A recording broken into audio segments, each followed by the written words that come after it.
Good afternoon and happy Friday, everyone. I know it's been a few weeks since I've been here. It's just been a lot going on.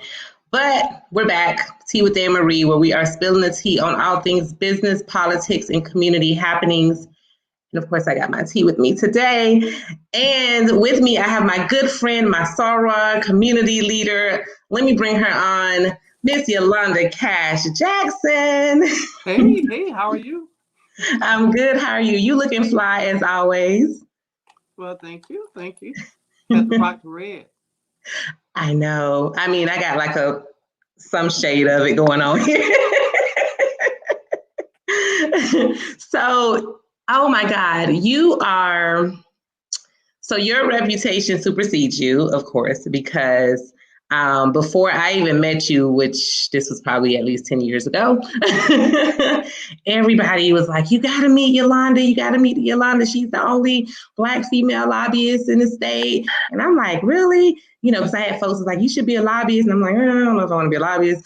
But, I work with lobbyists, but I don't want to be a lobbyist.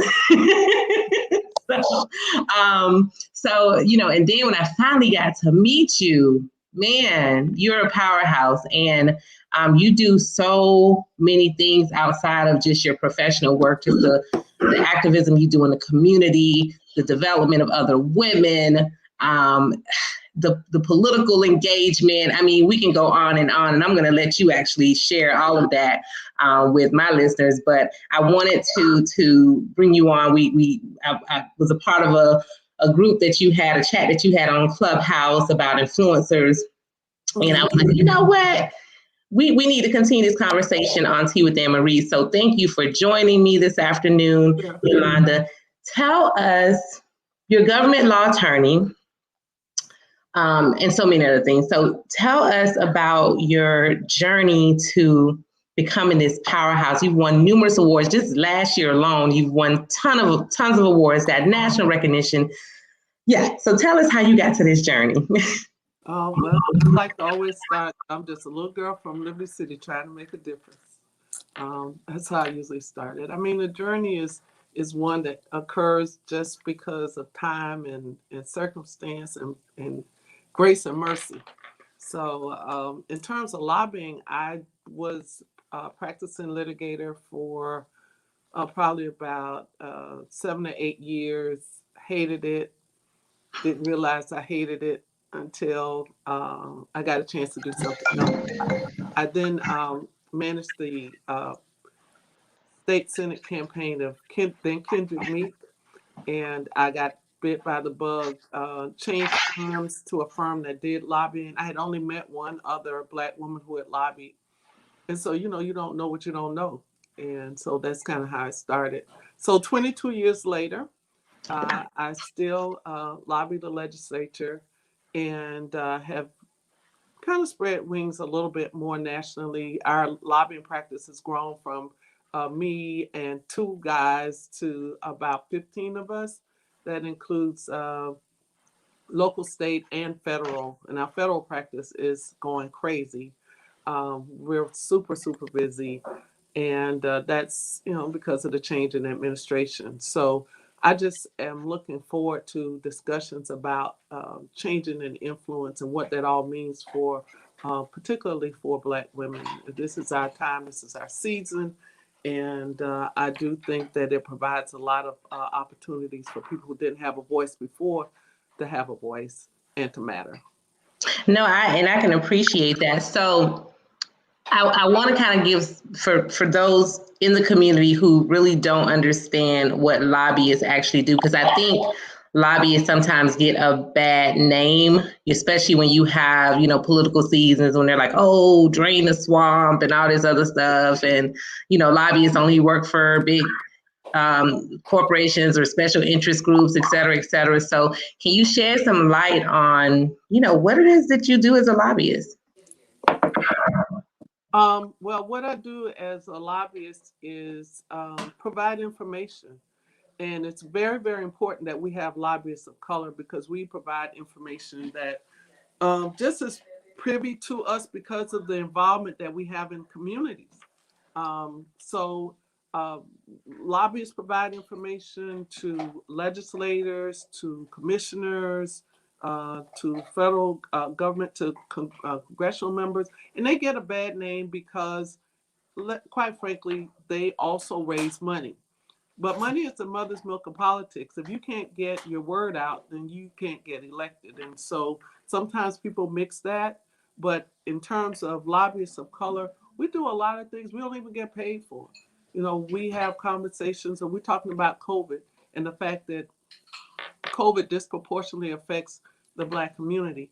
Well, what does that really mean? That means that if you have some kind of comorbidity like morbidity, like high blood pressure, sickle cell, things you can't even help, you're still more likely than your white counterpart to die.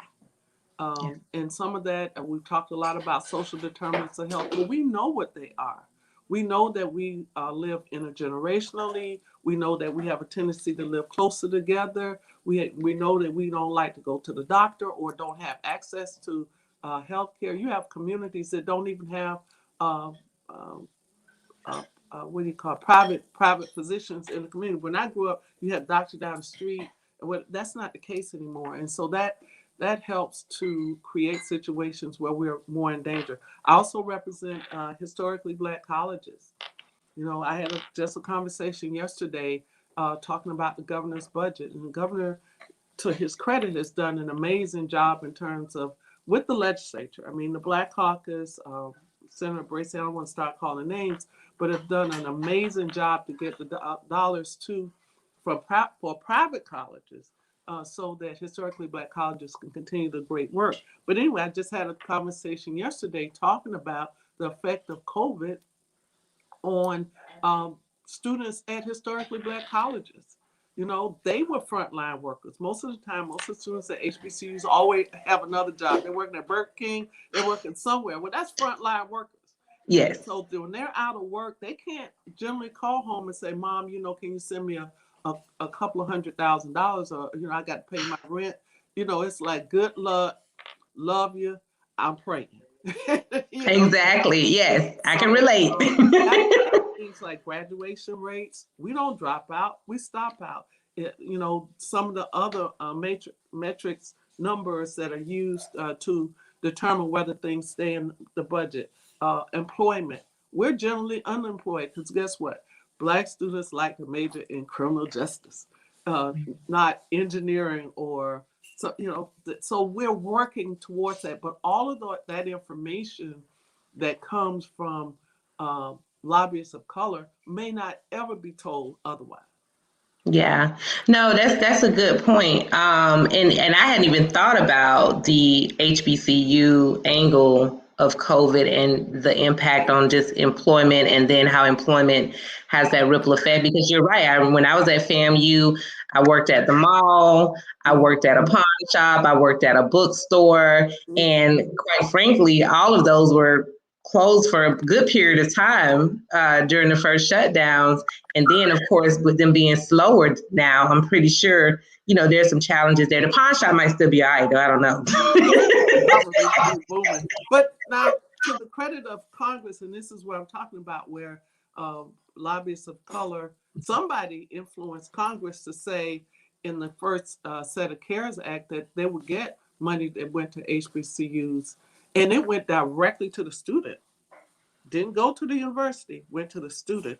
And then there were some other dollars that went to HBCUs to take care of things like making sure that there were online courses and things like that. So we're getting there. Congress is working very hard. We have our own Congresswoman Wilson, who doesn't sit on higher ed, but sits on education, and certainly her voice is important.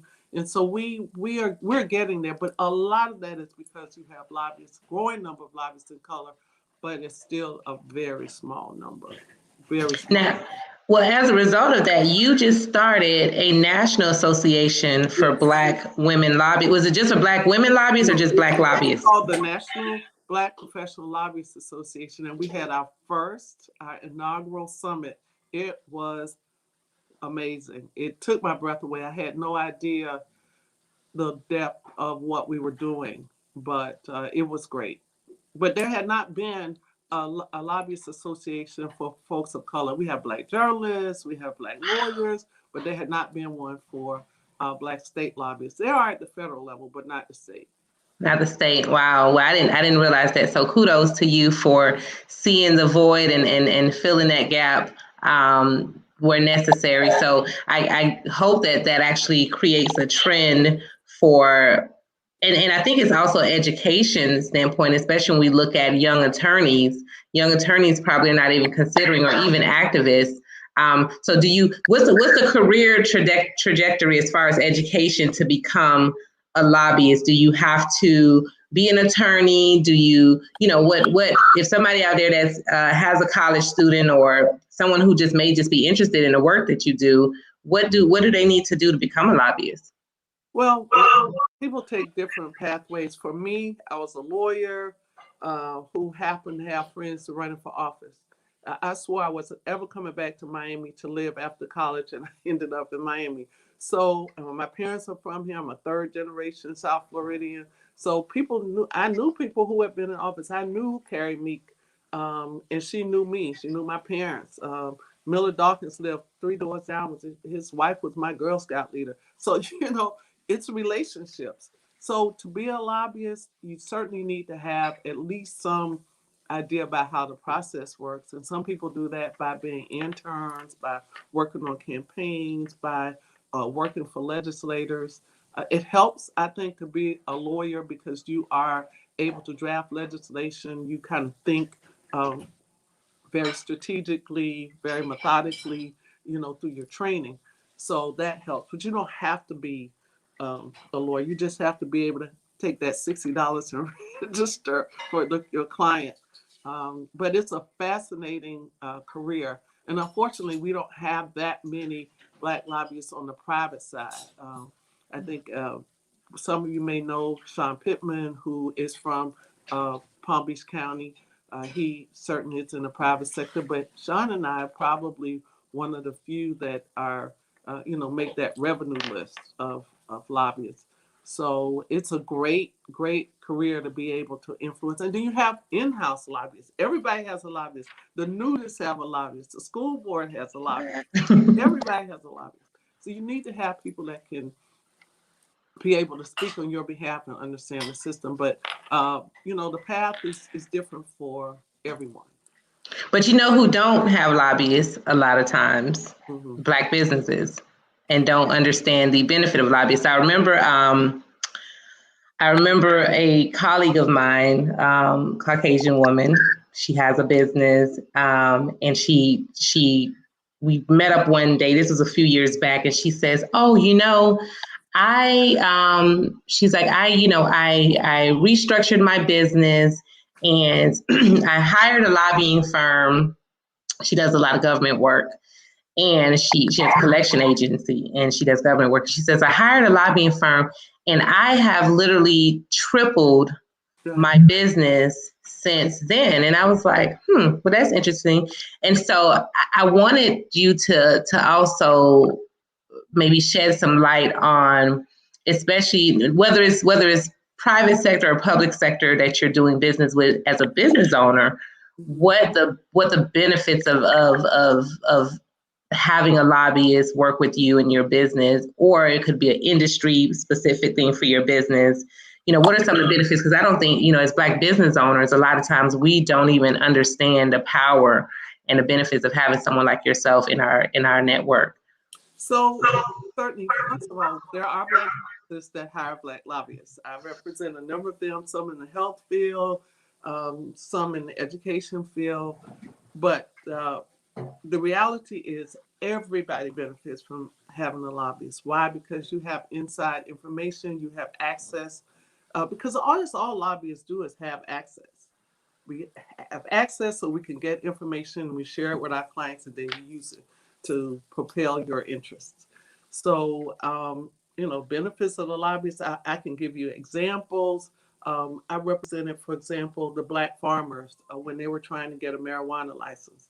And they still don't have the license, but that has nothing to do with the legislation. We got the legislation passed, but there's a couple of lawsuits that's preventing them from go ahead and get the license. But we were able to put in language that allowed a Pickford litigant to get a license. And had we not been there, had we not been pushing that, it would not have happened, or the language could have been wrong.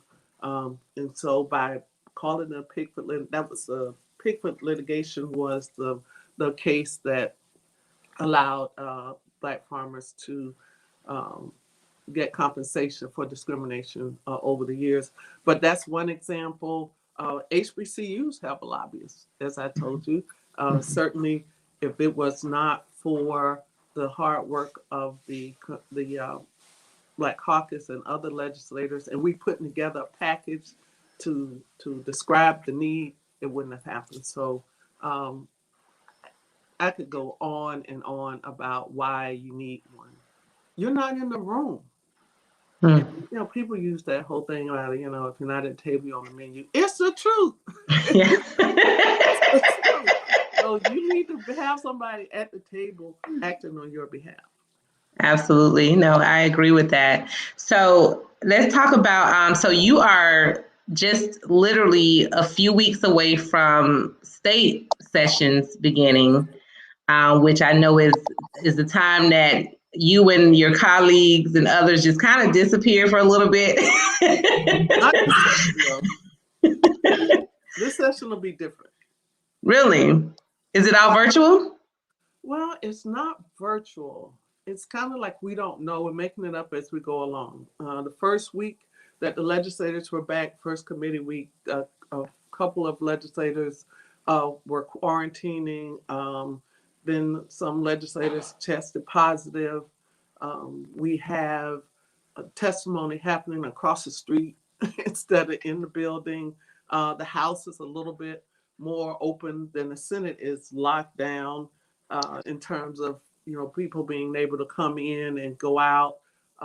And so we're watching the Florida channel, which is good. I think it'll be good. I would tell all your listeners, if you haven't had the opportunity, you should watch the Florida channel and see your legislators in action, because that's all on. So people are paying more attention to every word, including the governor's budget that was just released. So we don't know how it's going to work. Those people who have access to be able to text or pick up the phone and call a legislator are going to be the ones who succeed. So we'll see who really has access. And I tell all my clients, listen, don't say that you know a legislator unless when you call them on a Sunday night, they return your call. Now that's access. So we don't know what the session will be like. Certainly we have concerns about the budget, and I explain it like this. The state of Florida has two sources of revenue: corporate tax and sales tax.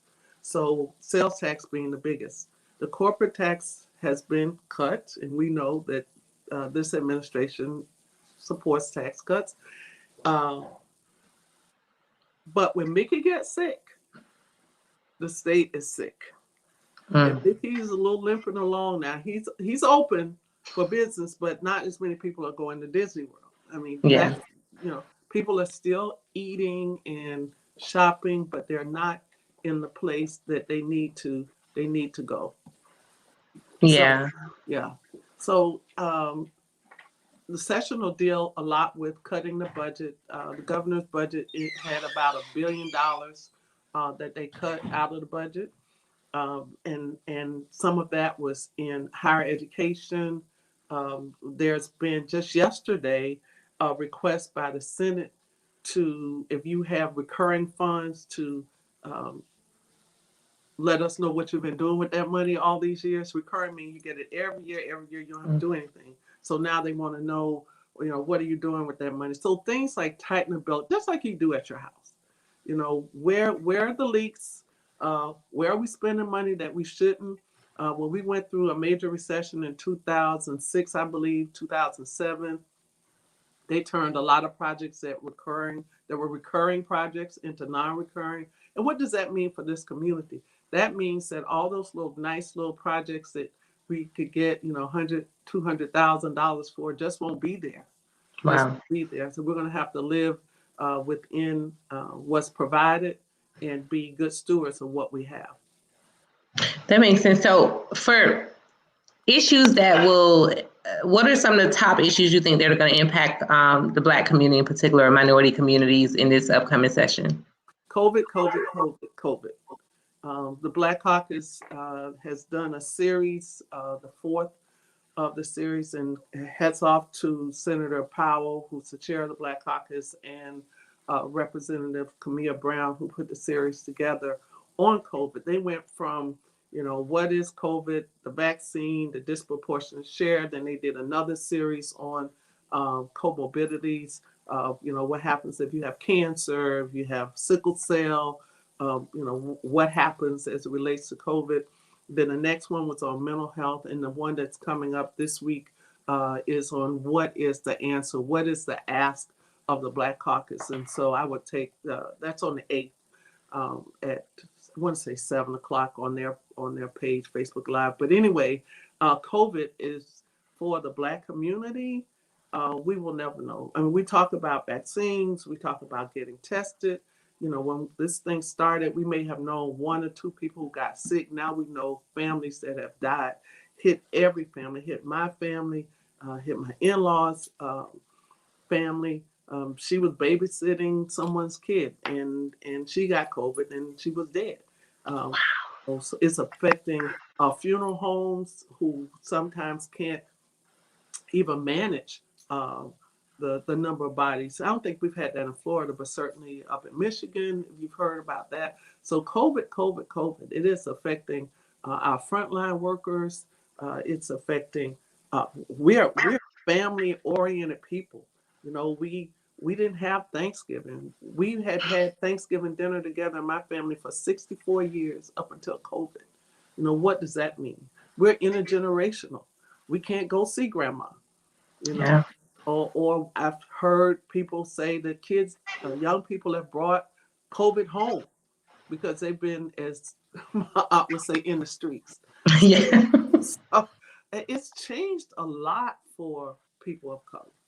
Yeah. It's changed a lot. I'm in my church, we've had deaths. And I don't know, and you can't give them a proper burial. You can't even have a repast. All of those things, we just don't know how long-term that's going to affect our community. Yeah, well, I think it's definitely a mental impact as well. It's definitely impacting our mental health. We had to do my grandmother's 90th birthday yesterday via Zoom, and this is the first time we haven't been able to just go gather around her. We're doing the drive-by. Nice.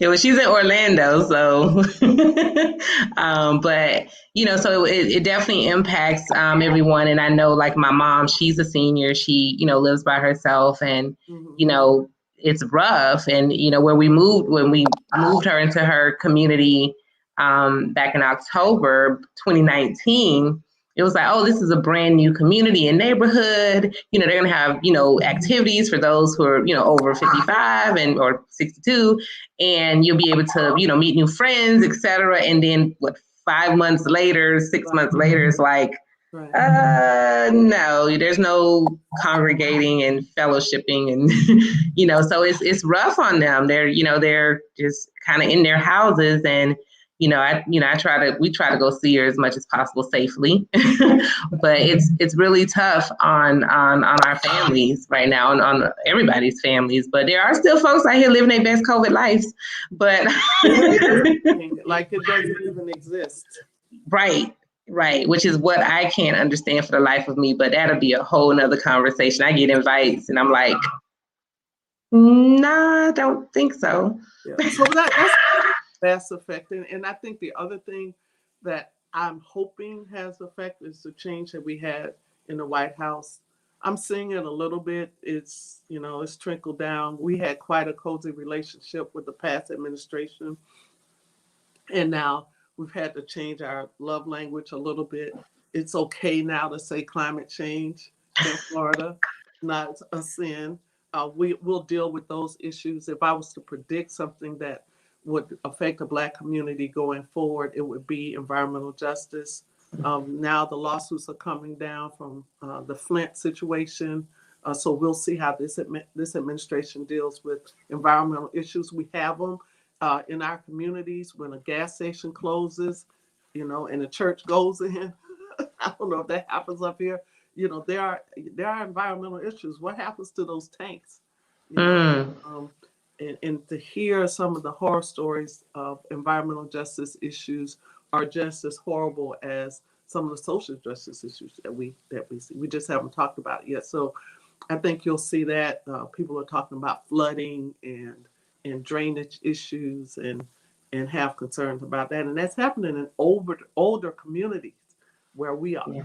Yeah. Yeah. Yeah. And I hope to learn more in my new role and bring some light to some of those issues. I had just actually posted about President Biden's administration allocating 40% of the sustainability budget to environmental justice issues in minority communities. So definitely want to follow that in the new offices that he created for climate change, for environmental justice, and really follows not just federally, but in the state. I just got invited to the state committee meeting to learn about what they're doing. So I'm really looking forward to being able to, We don't yeah. have people that look like us in space. I realize that. Yeah, we take oil in our car and dump it right in the drain. We just something that we do.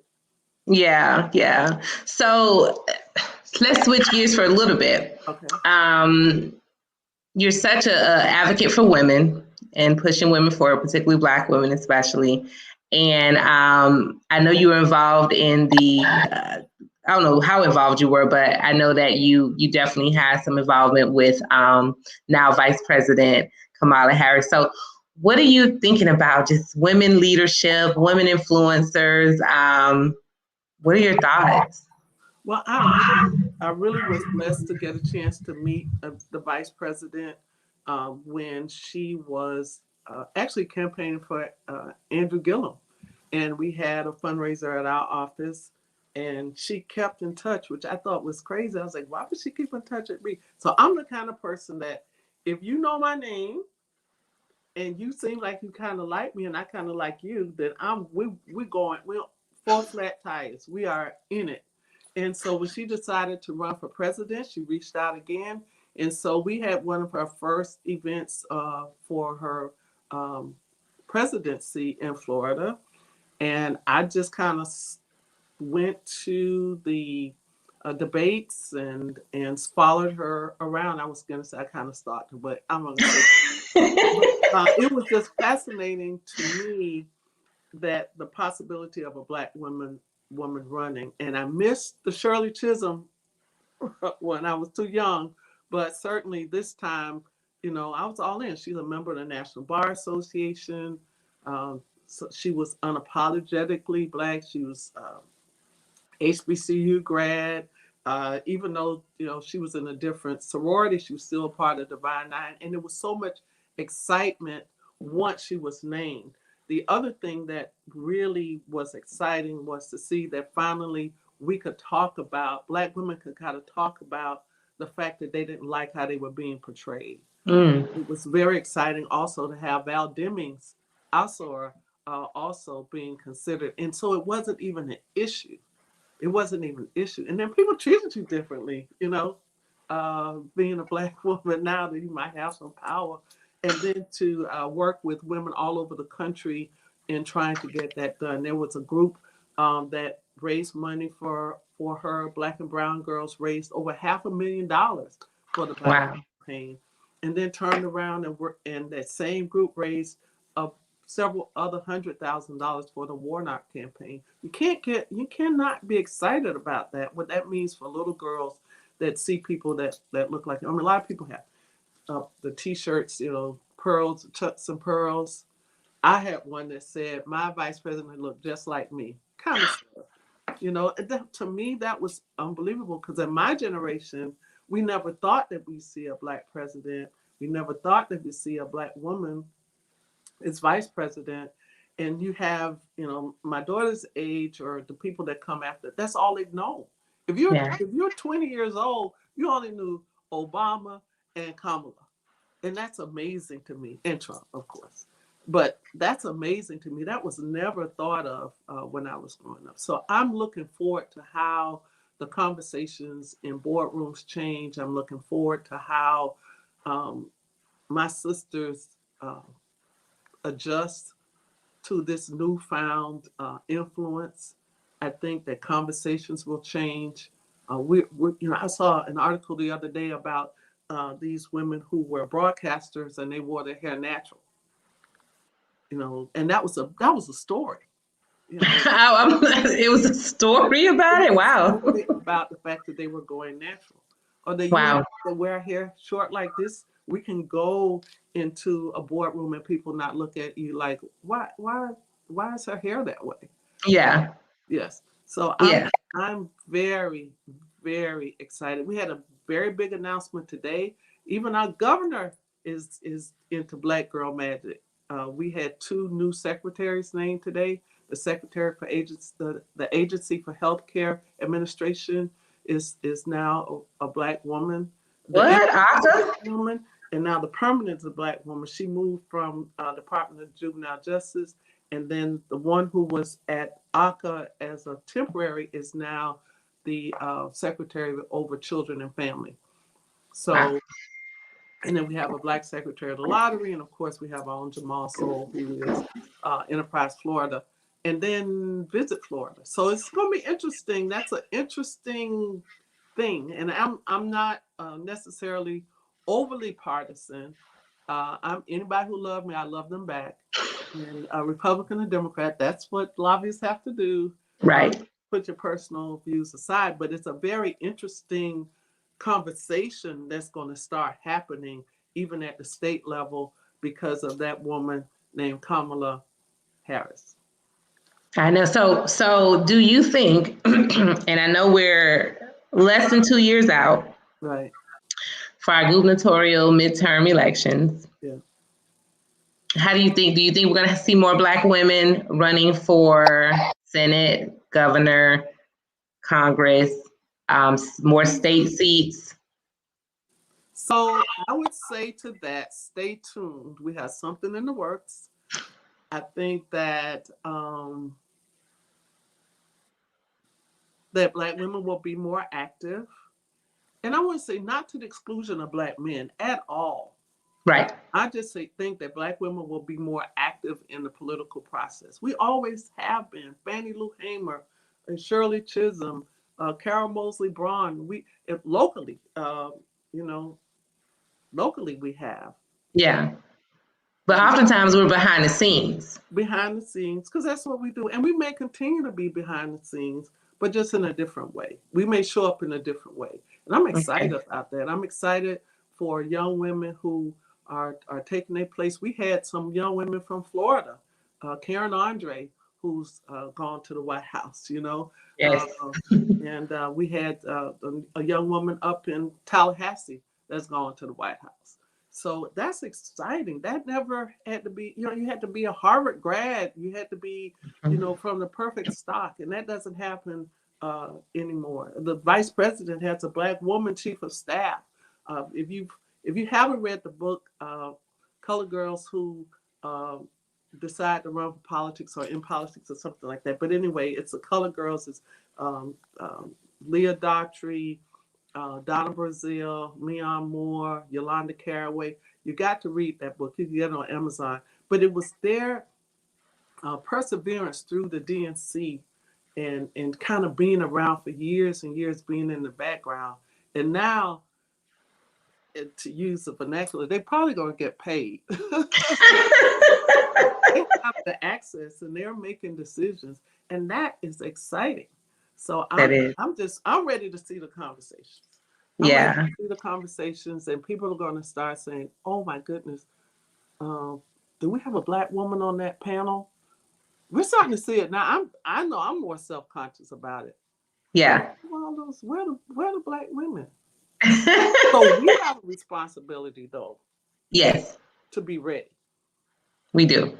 We Stay have ready. A responsibility to be ready. And you can't think. I think about people like Asara Virginia Baker. I mean, she has just been Bertha Henry. They've been on the front line by themselves, and now they got some help.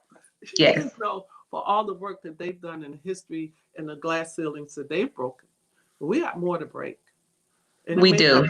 It may not be me, you know, but I also have a responsibility to make sure, as Kamala says, that I may be the first, but I'm not going to be the last. Yeah, no, absolutely. And I think, you know, being able to do programs like this, but also find ways to reach back, you know, you creating associations like you've created, mentoring, whether it's, you know, high school, middle and high school girls or just other women. You know, I think when we saw each other last in person, you know, I was like, hey. Yeah. You had been my mentor in my head, but I just, you know, wanted to make it official.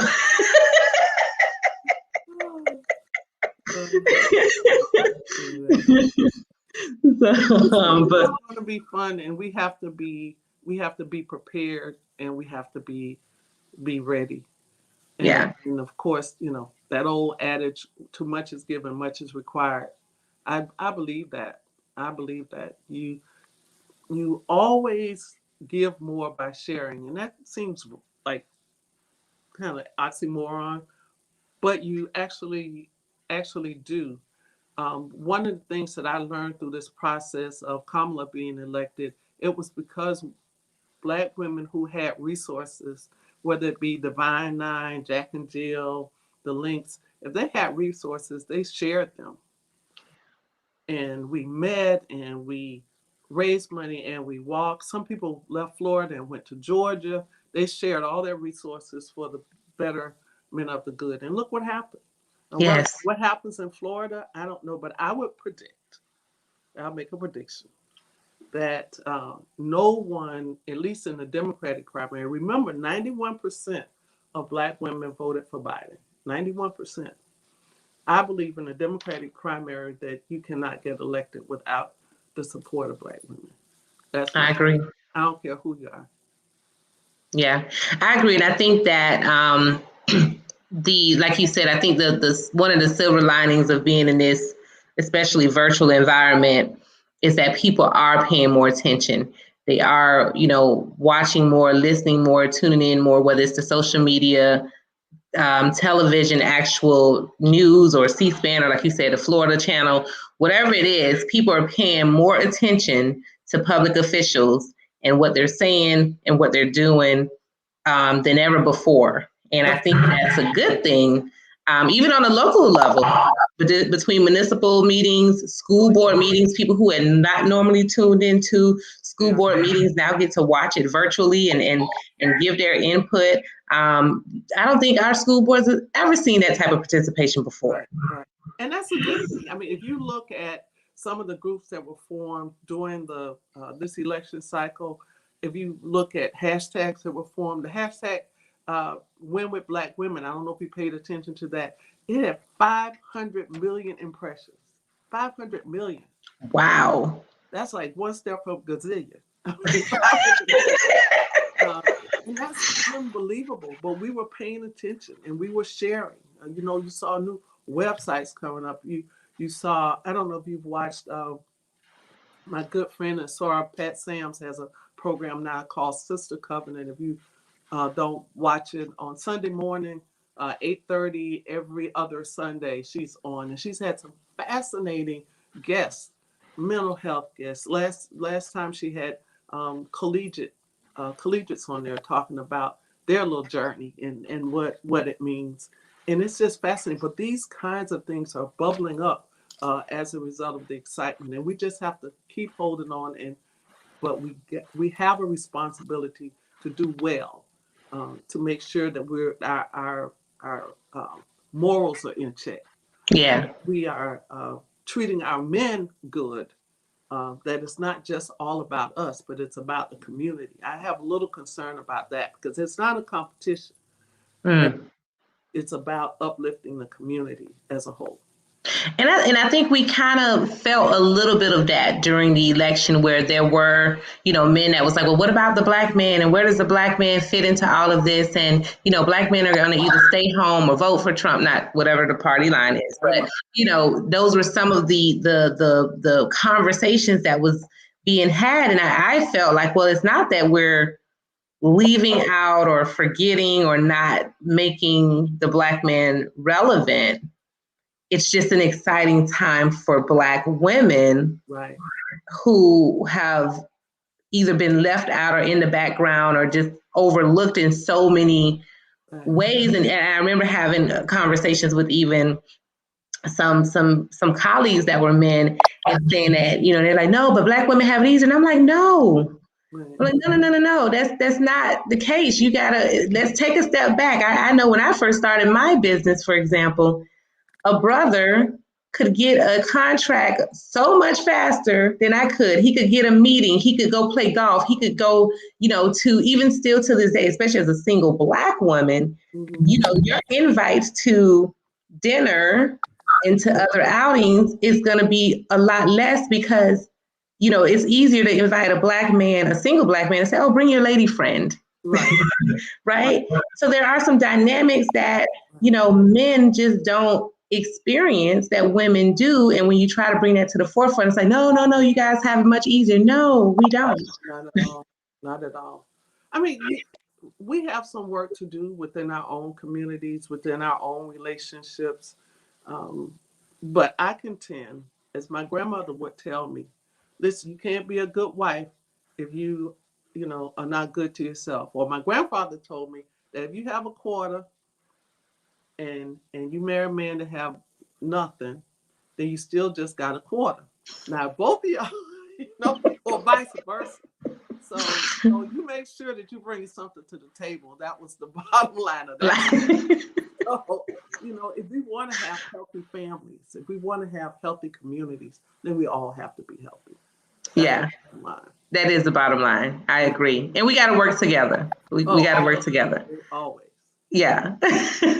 So what's, you guys, to me, you have so much excitement. I'm just looking from the outside in, right? You have so much excitement going on. So what's next for Yolanda Cash Jackson? And by the way, when my team members were, I was like, yeah, she's going to be the next speaker. It's like, wait, is Cash her real name? Cash is my real name. So that's probably going to be a little bit of what my next is. Cash is my real name. It is a good Bahamian name from the island of Eleuthera, Bahamas, which I've had a chance to spend in. I'm a ancestry guru. If you talk to me 2 minutes, you're going to know that my family's Bahamian, and I have used this opportunity to get to know the family that my grandparents left. They came over here in the early 1900s and never went back. They became citizens like many Bahamians did in the 40s, and they never went back. Maybe once or twice, even though it was so close. And that part of my background, which I love, I didn't understand why I loved the water. I didn't understand why we had fish every Friday. I didn't understand, why we ate, fish and grits. I didn't get that. But, so many customs that we lived through growing up, but I didn't really understand. And so probably in 2004, I started a quest to try to learn more about my family. And today, some of my best friends, best memories are my cousins who we didn't know each other until about 6 or 7 years ago. And so we, COVID has allowed us to church virtually. So one of my cousins is a pastor over in Nassau. So we worship together every Sunday, which is pretty cool. But Cash, well, if you're from the Bahamas, it's Cash. Cash. So the Cash family is from Eleuthera, from Lower Bogue. And They are wonderful. And then on my maternal side, they're also from the Bahamas. They're from Exuma, the Dames and the Marshalls. So Wow. I even met one of my cousins. His name is if you were American, you say Livingston, but it's Livingston. Livingston. Livingston. Ah, So so anyway, he went to Hampton. We got to talk about HBCU, but these are people who I never know existed. So thank God for Ancestry. I carry the kids in my car, literally. When I go and visit relatives, they run. So, wow. but I probably now probably about identified about 2,000 relatives. Really? I haven't gone back to Africa, but I've learned a lot about Bahamian history. And so what's next for me is to be able to spend more time doing that and more time in the Bahamas. It's just fascinating to me that was a piece that was missing. So, Wow. and then I just want to, and if you say you want to make good trouble, yeah, I enjoy good trouble. I would love to be able to continue to organize people, connect people so that the community is better. And that's it. I don't need no more shopping. No, I'm good. You sure about that? Because listen, your wardrobe and everything always on point. So I don't know. That's a habit. I'm working on it. So I was telling the Amazon driver who came to my house, he was well, it was Amazon, it was UPS, and so he was like, "Wasn't I here yesterday?" Don't judge me. So COVID has helped a little bit with that. When I was about to do my swearing in, like my niece, she's like, "So what are you gonna wear? Are you buying something?" I was like, Yeah, you can't talk. I was like, no, because technically everything in my closet is new again because I haven't worn it in a year. My very first job was on the Jordan Marsh team board, and it all started there. Yeah. Wow. So. Mm-hmm. Yeah, I haven't done much shopping at all, and I didn't say that, but well, I was just like, well, I don't, for tea with Ann Marie, and then particularly for lunch with legacy leaders, I'm like, well, thank you, Dexter, for giving me a reason to get dressed up again. Yeah, I mean, all that is going to change. I don't know when we're going to get to go out again, but it's going to be a lot of clean people when they go out for the first time. Very. Listen, I always say, well, what were we doing before? I don't know. We will never. You think about some things that'll never be the same. No. Never be the same. I mean, I can remember driving from Broward to a downtown meeting in Dade and having to leave at 2:00. Now it's going to be Zoom. Exactly. Well, it was one of those things where you're like, so you mean to tell me this whole time we could have done this meeting over a video? Exactly. And you will pay attention to me because your camera will be on. Exactly. So we'll never. And it's been kind of the great equalizer of sorts. Yeah. I mean, people raise money over Zoom. When you think about all the things that you've done. So a lot. I should have bought stock early on. That's what I should have done. Yeah. Oh, that's also in the future. I want to pay attention more to that kind of stuff. Well, you saw the frenzy that happened last week with Reddit and Robinhood and AMC and all of that kind of influence is gone. It's changed. It's reshaped. It is. You're going to have a bunch of people that get together and say, you know what, we're not doing this. We're going to do it this way. We don't care the way that you've been doing it. We're doing it this way. Black women have said it. Now these young people have said it. It's going to happen a lot. And technology allows us to do that. That's why we need to really be vigilant and pay attention. Some things are out of the window. Oh, yeah. Yeah. No, you're right. The influence and because give us a quick recap of the influencer conversation you had in Clubhouse. Okay, so first of all, my daughter's like, "Ma, are you on Clubhouse?" She never knows where I may end up, but so yeah, it was right after the inauguration, and I'm a observer. Well, my mom said I'm nosy, but I'm an observer. And if you watched the inauguration, it was clear from the audience. Because remember, and I've been to a couple of inaugurations, the people that are closest to the stage are really those people who will have close ears and eyes and voices to the administration. So who was in the audience? Well, we saw Michelle. Yes, we saw Michelle. Dynamite. Oh, She got some new weed, everything. I was like, is she being sworn in? I walked in the room, and even that Yeah. is amazing. That a Black woman walking into the room would just demand that kind of, Yeah. And I was like, oh, she did that. But Yeah. and she walked out, and I went, no, Michelle, really? You have to hurt them that bad. But anyway, if you looked at the entire audience, you saw Sheila Jackson Lee. You saw Jim Clyburn walking around with his South Carolina State hat on. I don't know if you noticed that. Yeah. When he spoke, he did a commentation on either CNN or MSNBC after the ceremony.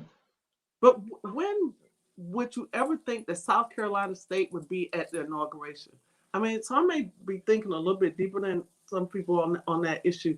When you saw Kamala and Michelle meet, and to me, it was symbolic of, we came in, our first entree was as a wife of, and now we're here on our own, and girl, I still got you.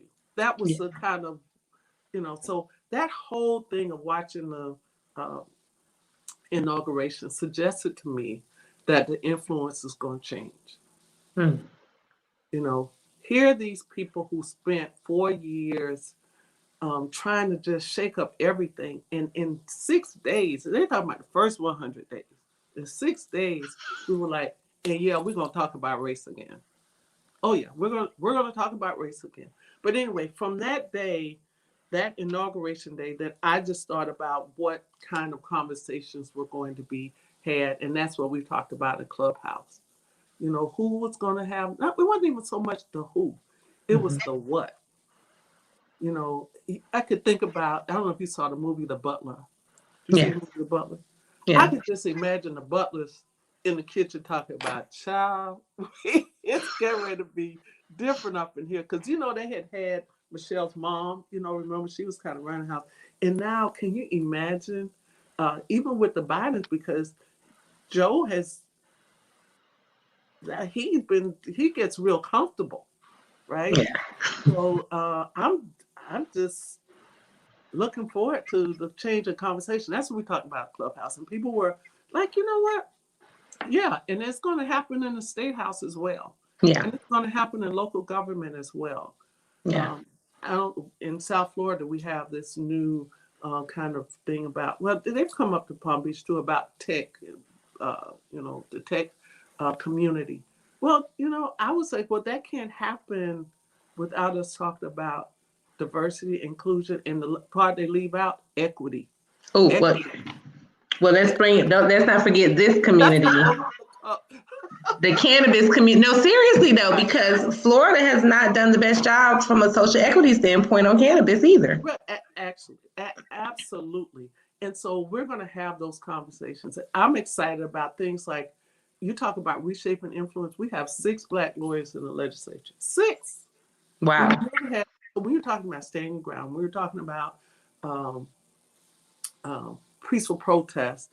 All of these lawyers are going to be able to get together and I believe make a marketable change, just because the influence will be you can't tell me about that, because I used to be a prosecutor. You can't tell me about that because I defended people like this. You can't, so I'm looking forward to that. That's a change. We have 14 Black women in the legislature. You tell me those conversations not changing. We already had the Crown Act. It didn't get very far last year, but let me tell you, it may get a little further this year. You know, Yeah. the whole thing about hair discrimination. Um, Which I can't believe we're still having that conversation, but okay.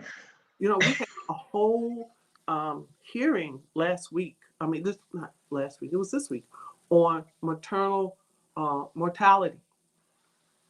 And guess what? They had to say that Black women are more likely to die from in childbirth Mm-hmm. than white women. Then the question was asked, and I won't disclose by whom. Well, you know, how does drugs play into this?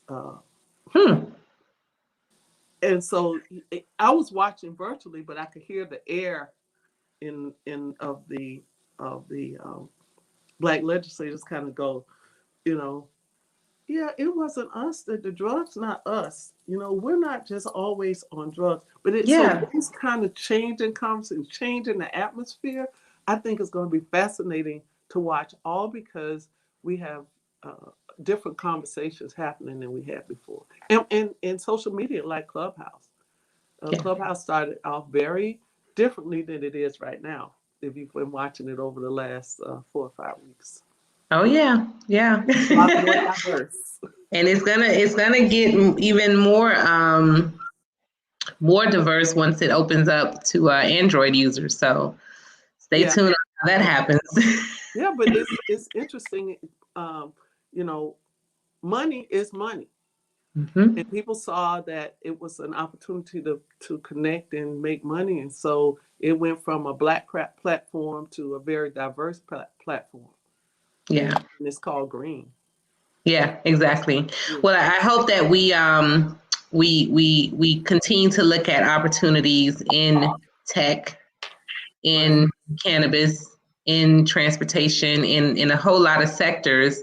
In now, you know, and I always tell, when I used to teach at the state college, public state college, entrepreneurship to the students. One of the things I would tell them, I was like, do you follow legislation? Yeah. No. I said, well, you can't be talking about being a business student and an entrepreneur if you're not following legislation. Yeah. Go to myflorida.com. It has everything in it about the state of Florida. The Florida Channel is going to be carrying every committee. You'll be able to watch it. You'll be able to see the agendas on myflorida.com. There's no excuse. We need to be watching, because the one part that we haven't talked about is accountability. You have the power that when people are not representing you, to unelect them. That is your power. Yes. That's your superpower. I remember very much so having conversations with, I mentioned Carrie Meek before, and Kendrick he used to say, Ms. Johnson is just looking for representation. That's all she's asking of the people that she's in the Tallahassee. And we forget that we did not have Black folks representing us in Tallahassee, I mean, after Reconstruction, of course, until the 70s. We didn't have a Black woman in the state Senate until 1982. And today we still only have one. Wow. Gibson out of Jacksonville. We didn't have Black members of Congress from Florida till 1992. So we can't forget, but we do have to hold people accountable. We do need to pay attention. Don't just assume anything, you know. And just remember that Ms. Johnson just wants representation. Just wants representation. I love it. So I like to I want you to share a golden nugget before I share mine as a part of the tea that I'm drinking today. Okay. So what do you want to, because you know I can talk to you forever, my official mentor, and no longer in my head. I can talk to you forever about so many different topics. Mm-hmm. What's a takeaway, a golden nugget that you want to leave with our listeners? I would say something that I learned from this pandemic. And I think that probably a lot of us, I can't speak for everyone, have, gotten a little closer to the man upstairs, through prayer and just having some quiet time that we wouldn't ordinarily have.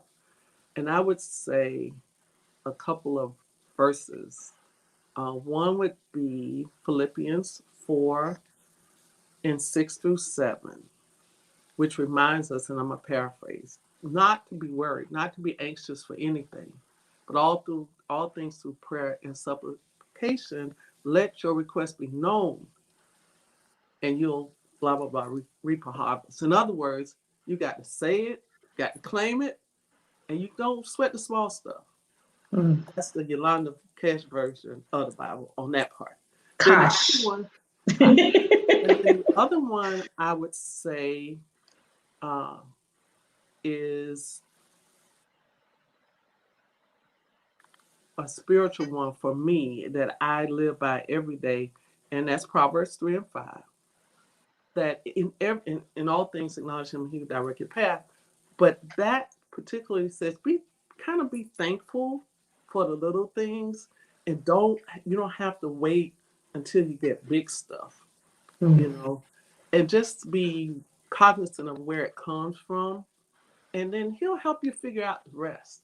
But sometimes we get so caught up with, should I take this step, and should I meet with this person, and should I meet with that person, and what should I do? Can I pick your brain? My brain is all picked out. Sometimes I just say, listen, go somewhere, sit down, and talk to yourself.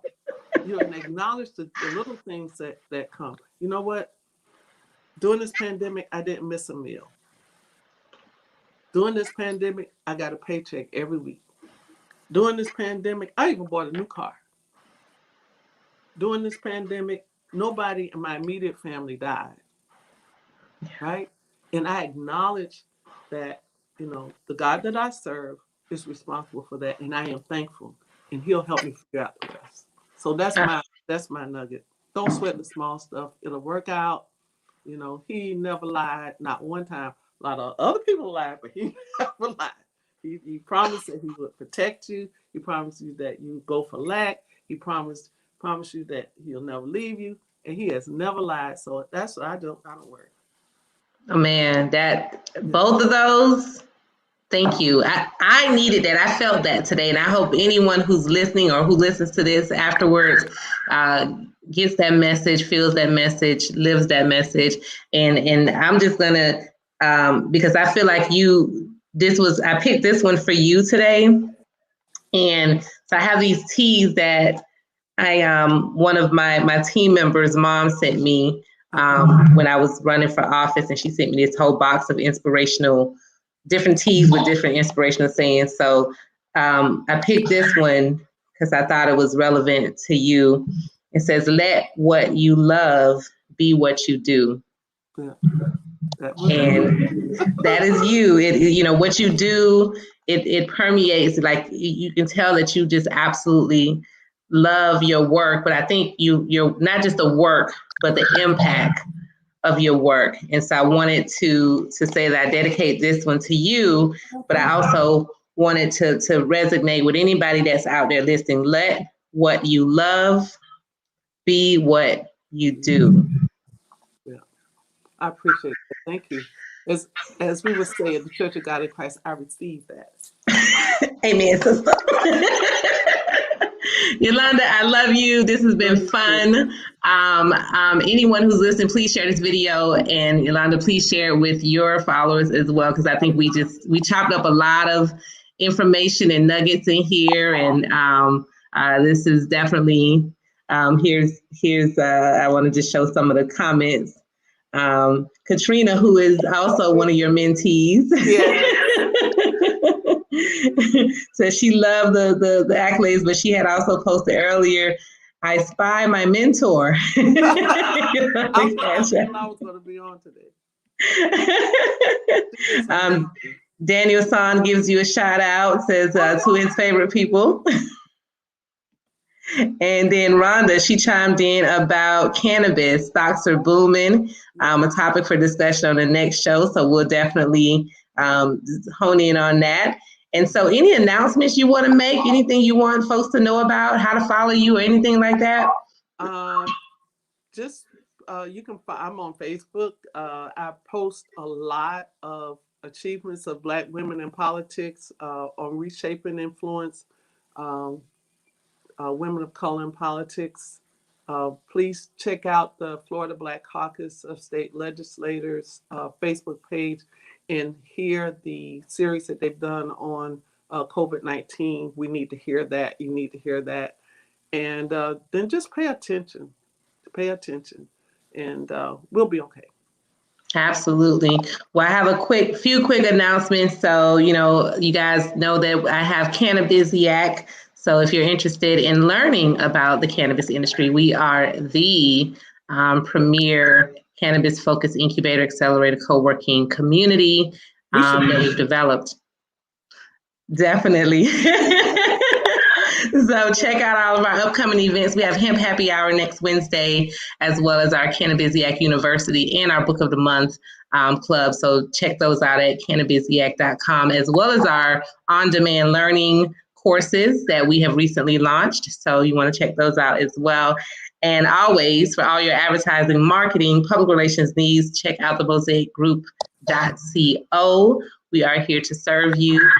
And I got to give a shameless plug because I'm still an author. So if you're looking for a good read, Chronicles of a Serial Dater, check that out at chroniclesofaserialdater.com. I read it. Oh, Lord. Look, I'm good. It's a struggle out here in these streets. Remember, all things through prayer and supplication, exactly. No, and so it's interesting you say it, and I'll close this out. My book that I'm working on actually comes from that Bible verse. Really? Yes. Wow. So when you said, I was like, confirmation. So so more to come on that. All right, sis. We'll let you go. I know you're super busy, and it's Friday, and you probably want to go have a virtual or a real happy hour somewhere. I don't know. No, I've been delivered, but I'm taking my mom to get her second shot, so I'm excited. Oh, awesome. Well, everyone, please stay safe out there. It's still crazy. Please stay safe. Wear a mask. Social distance. Do whatever you got to do. Things are hopefully going to improve soon, but in the meantime, we all got to do what we got to do to keep ourselves and each other safe. So tune in again, not next week, because I'll be taking some R&R time, but I'll see you in a couple of weeks. Weekend. What's my birthday weekend? Oh, my mom's birthday is on the 12th. Yeah. Oh, Aquarius. I know she's amazing. All right. Well, have a good day, everyone. All right. Bye-bye.